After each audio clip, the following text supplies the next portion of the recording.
बिस्मिल्लाहिर्रहमानिर्रहीम। बोलते कालम के साथ मैं आमिर रज़ा खान। और JF-17 थंडर जो है वो कहाँ तक जा सकता है, ये वो बात है जो कुछ लोगों को इसलिए समझ नहीं आई कि आज़रबाईजान में JF-17 थंडर को लेकर मीडिया जो है, खासकर इंटरनेशनल मीडिया और इंडियन मीडिया जो है, क्यों शोर मचा रहा है। वो कह रहे हैं कि 3000 जो है किलोमीटर का फासला जो है ये जहाज़ तय करता है बग़ैर रुके हुए, और इसकी एयर फ्यूलिंग की जाती है। ये है वो मेरा आज के बोलते कालम का मौजू कि भारत को क्यों पेचिश लगे हैं। इसलिए कि भारतीय तमाम के तमाम एयर बेसिस और भारत के तमाम इंटरसेप्टर्स जो हैं वो पाकिस्तान के JF-17 थंडर ब्लॉक 3 की रेंज में आ गए हैं। पाकिस्तान ने जो है अपना JF-17 थंडर उड़ाए 5 की तादाद में। अल्फ़ा इंडस शील्ड जो मशक़ें हैं, अल्फ़ा उसको कहा जाता है, इंडस शील्ड एक्सरसाइज अल्फ़ा, ये जो है आज़रबाईजान में होना है। और इसके लिए हमारे 5 जहाज़ जब जाते हैं तो उनकी फ़ज़ा में ही रीफ्यूलिंग की जाती है और तकरीबन 3000 किलोमीटर का ये फ़ासला तय करते हैं। तो इससे मुराद क्या ली जाए? इससे मुराद ये ली जाए कि पाकिस्तान को अगर बांग्लादेश भी पहुंचना पड़े तो वो बग़ैर रुके हुए पहुंच सकता है। और बांग्लादेश की जो सरहद है वहाँ पर मौजूद भारत की तमाम एयर बेसिस और भारत के तमाम जो उसकी बहरी क़ुव्वत के मराकज़ हैं वहाँ तक जाया जा सकता है। वैसे तो मसूर और पटना और सब जगहों पर इनकी एयरफील्ड्स भी हैं और इनकी आर्मी की तनसीबात भी मौजूद हैं जिनको कहीं पर भी तबाह करने की सलाहियत JF-17 थंडर में रख ली है।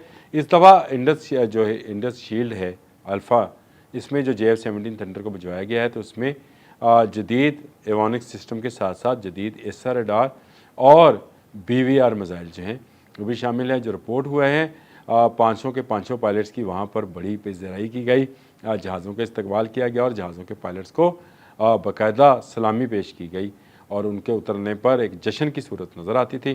देखा हमने कि वहाँ पर पायलट्स का इस्तकबाल किस तरह से किया गया, झंडे पकड़ कर तस्वीरें बनाई गई और पाकिस्तान के JF-17 थंडर घन गरज के साथ आज़रबाईजान में उतर गए। तो ये वो मामला था जिस पर इंडियंस इस बात पर ची बची हैं कि उनका तेजा अभी इंडिया से बाहर नहीं जा सका। उनका तेजा जो कि हमारे JF-17 थंडर से बहुत पुराना प्रोजेक्ट है और उस पर भारत जो है अरबों खरबों डॉलर खर्च कर चुका है, लेकिन इसके बावजूद वो अपना कोई ऐसा जहाज़ नहीं बना सका अभी तक जो JF-17 थंडर की रेंज का हो। पाकिस्तान का JF-17 थंडर ब्लॉक 3 जो है 4.5 जनरेशन का जहाज़ है और ब्लॉक 4 जो बनाएंगे हम वो जनरेशन 5th जनरेशन का जहाज़ होगा, क्योंकि हम इस वक्त J35 की तरफ जा रहे हैं।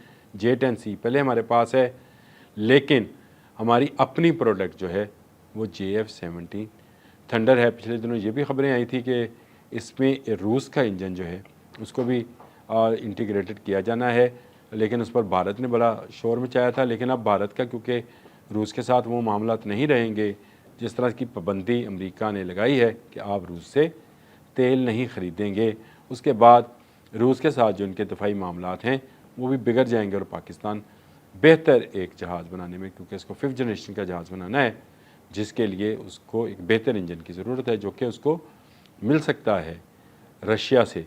इंडस शील्ड एक्सरसाइज अल्फ़ा जो हैं पूरी दुनिया की नज़रें इस पर हैं और इसलिए हैं कि JF-17 थंडर ब्लॉक 3 ख़रीद चुका है आज़रबाईजान, और आज़रबाईजान में ही पाकिस्तान के शाहीनों ने परवाज़ भी की है और लैंडिंग भी की है और रास्ते में रीफ्यूलिंग भी की है, जिससे साबित होता है कि ये जहाज़ जो है अब मुकम्मल तौर पर 4.5 जनरेशन का जहाज़ है जो दुनिया के बड़े जहाज़ों का मुकाबला कर सकता है, जिनमें F-16 भी शामिल है, जिसमें J10C भी शामिल है, राफ़ेल भी शामिल है। और राफ़ेल को तो मार भी चुका है और इस जहाज़ में ये कैपेसिटी और कैपेबिलिटी भी है कि ये S-400 जैसे सिस्टम को, इंटरसेप्टर को ना सिर्फ नाकाम बना सकता है बल्कि उसको तबाह बर्बाद भी कर सकता है।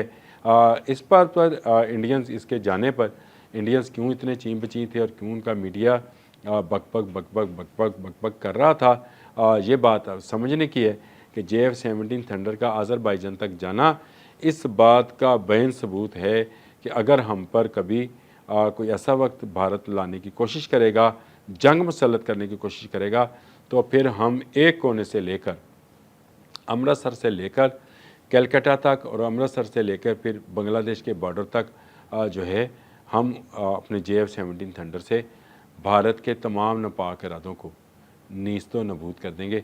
मल्टी रोल जहाज़ है, ज़बरदस्त पाकिस्तान की प्रोडक्ट है, जिसकी इस वक्त पूरी दुनिया में सिर्फ इसलिए मांग है कि इस जहाज़ ने राफेल जैसे तैयारों को नाकाम बनाया है। इस जहाज़ ने J-10C के साथ मिलकर वो कारखाना नुमाया सर अंजाम दिए हैं जो 5th जनरेशन के जहाज़ भी सर अंजाम नहीं दे सकते। इसमें ज़रूर मशीन से ज़्यादा वो मैन जो कि अंदर बैठे थे, यानी वो पायलट जो अंदर बैठे थे, उनकी सलाहियत और उनकी कारकर्दगी और उनकी ट्रेनिंग जो है वो नुमाया है। और ये बात तो चाइनीज़ भी मान गए। उन्होंने कहा कि मशीन से इम्पोर्टेंट, जब चाइनीज़ सफारतकार से ये बात की गई कि जहाज़ की टेक्नोलॉजी चाइनीज़ थी, तो उन्होंने कहा कि ये बात नहीं है, टेक्नोलॉजी चाइनीज़ ही होगी। वहाँ फ्रांस की टेक्नोलॉजी थी, ये चाइना की टेक्नोलॉजी थी, लेकिन जो अंदर बंदा बैठा था उसका जज्बा और उसकी ट्रेनिंग जो है वो मैटर करती है कि आप कितनी जल्द फ़ैसला करते हैं और क्या फ़ैसला करते हैं। ये जहाज़ ने फ़ैसला नहीं करना कि उसने मिसाइल BVR किस वक्त और कहाँ पर किसके अगेंस्ट लॉन्च करना है। ये BVR मिसाइल PL-15 और पाकिस्तान के अपने भी अब BVR मिसाइल बनने जा रहे हैं। और इतलात तो ये भी हैं कि पाकिस्तान PL-15 को भी पाकिस्तान में ही बनाने की सोच रहा है, यानी उस रेंज का मिसाइल जो है पाकिस्तान ख़ुद भी तैयार करेगा। यह ज़रूरी भी है कि अगर हम 5th जनरेशन का जहाज़ बनाते हैं तो मिसाइल भी हमारे अपने होने चाहिए। चाइना हमारा दोस्त है, हमें कभी उसकी तरफ से ना नहीं आई, लेकिन क्यों ना टेक्नोलॉजी अपनी हो। अगर JF-17 थंडर हमारा है तो मिसाइल भी हमारे होने चाहिए और इसके नए वर्जन्स भी बनते रहने चाहिए। अज़रबैजान के लोगों को हमने ट्रेनिंग भी देनी है, JF-17 थंडर की ट्रेनिंग दी भी है, और ये इस इंडस शील्ड अल्फ़ा के ज़रिए मज़ीद वो सीखेंगे, क्योंकि पाकिस्तान एयरफोर्स को इस वक्त दुनिया की नंबर 1 एयरफोर्स कहा जा रहा है, जिसने अपने से बड़ी एयरफोर्स को और अपने से बेहतर तैयारों को, यानी राफेल तैयारों को मार गिराया। और उसके ज़ख्म अभी तक भारत जो है चाट रहा है। अभी भारत के ज़ख्मों पर दोबारा हमने नमक छिड़क दिया है, अज़रबैजान तक बग़ैर रुके फ़्लाइट करके, और बता दिया है कि पाकिस्तान के जहाज़ तुम्हें तुम्हारे घर में किसी भी कोने में जहाँ मर्ज़ी तुम छुपे हो मार सकते हैं। अगर तुमने पाकिस्तान पर हमला किया तो पाकिस्तान की दिफाई टेक्नोलॉजी जो है वो तुम्हें हर तरफ से, चारों तरफ से घेर लेगी। वो चाहे बांग्लादेश से JF-17 उड़े, मैंने उस पर भी किया था एक प्रोग्राम के, उन्होंने भी कहा है कि जल्द हमें 16 JF-17 थंडर ब्लॉक 3 दे दिए जाएँ। अज़रबैजान के साथ तो हमारी डील हो चुकी, अर्जेंटाइन लेना चाह रहा है, नाइजीरिया है, बहुत सारे मिडल ईस्ट के ममालिक हैं जो JF-17 थंडर की जानब देख रहे हैं कि जहाज़ इनको कब मिलेगा।